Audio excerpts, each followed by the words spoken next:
Yayi chakweratu ngati kumachinga kuno atamvoteredwe kauka anthu openga misala ndani atamvotera chakwera kumachinga kuno komasi kuti munthu oganiza bwino ngakavotere MCP kuno kumachinga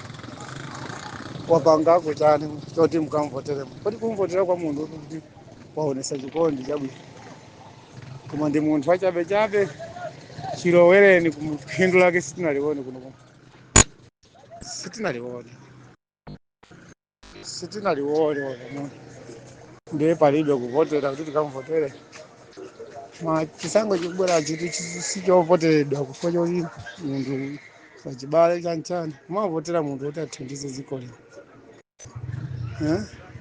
azivoterana kukhaoka kumene kwanjewa kaya kuti kwacheni uku kwa ndani uku kumene kwazikavoti koma kuno kumachinga mangochi mwina mangochi ake kumakakuyeni kumokibekoti sizapa utundu amayendera zapa utundu ola munthu akhale galu amavoterabe